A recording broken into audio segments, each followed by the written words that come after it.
Good morning everyone. साथियों, आज का विषय हमारा है म्यांमार। और म्यांमार एक छोटा विषय है, जो छोटा देश है। हम लोग क्या करेंगे कि एक दिन बड़ा देश और एक दिन छोटा देश इस हिसाब से लेकर के चलेंगे, ताकि आपको किसी को दिक्कत ना हो और मुझे भी।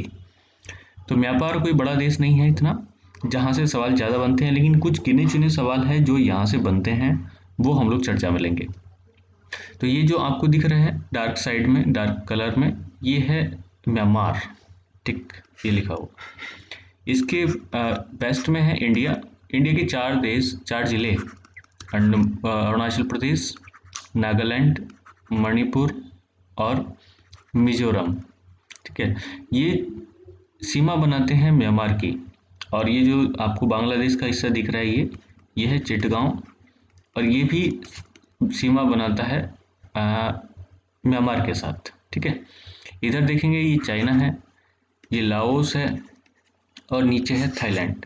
इसके अलावा कोई भी और चीज़ ऐसी नहीं है जो इसको सीमा बनाती हो और इससे संबंध रखती हो। ठीक है, यहाँ है बे ऑफ बंगाल, नीचे है अंडमान सी, और ये है गल्फ ऑफ मर्तबान। मर्तबान भी मिल जाएगा या मर्तबान भी मिल जाएगा, तो जो भी आप चाहें वो देख सकते हैं। इसके अलावा आपको 3 प्रमुख नदियाँ पढ़नी है म्यांमार की। मैं लिख देता हूँ। इरावदी सबसे लंबी नदी है, ठीक है, म्यांमार की, याद रखनी है। दूसरी है सितांग, और तीसरी नदी है साल्वीन। ठीक है, 3 ही नदियां आपको पढ़नी है, और इनकी लोकेशन मैं आपको भी दिखा रहा हूँ। आप यहाँ पे चलिएगा। ये इरावदी नदी आपको दिख रही होगी। इरावदी नीचे पहुँच करके डेल्टा बनाती है। इसकी एक सहायक है रंगून नदी। रंगून के किनारे ही एक बड़ा शहर रंगून बसा हुआ है। रंगून नदी जो है सहायक है वो इरावदी की, तो इसी के किनारे है रंगून शहर। ठीक है, और ये जो इरावदी नदी है पीछे 2 नदियों से मिलकर के बनी होती है। इनके नाम आपको याद करने की कोई आवश्यकता नहीं है। ठीक है, जहाँ से भी जैसे भी जा रही है आप उसको कर सकते हैं। ये थोड़ी आगे चली गई, इसको साफ कर लेना। उसके बाद ये है सितांग, आपको दिख रही होगी। बस इसमें थोड़ा सा ये बताने कि यहीं पर है प्रसिद्ध शहर मांडले। मांडले जेल का नाम सुना होगा। कई सारे भारतीय क्रांतिकारी और अन्य लोग मांडले जेल भेजे गए। उसकी पीडीएफ मैं नीचे दे दूंगा कहाँ से क्या हुआ। लेकिन ये मांडले जेल है, और ये है रंगून, जहाँ पे आपको याद होगा बहादुर शाह जफर को भेजा गया था मांडले जेल में। तिलक वगैरह, सुभाष चंद्र बोस और इन लोगों को, इस तरीके से ये इनसे जुड़ा हुआ है। सितांग के किनारे है नेपिदा, याद रखना है आपको। ये वर्तमान में म्यांमार की राजधानी है। और ये जो सितांग नदी है, ये सान प्लेटू याद रखना है। सान पठार कहाँ पे है? म्यांमार में। इसके दक्षिण से निकल करके ये गल्फ ऑफ मर्तबान में जाकर के गिर जाती है। फिर है एक साल्वीन नदी, ये दिख रही होगी, लेकिन ये आती है ऊपर से।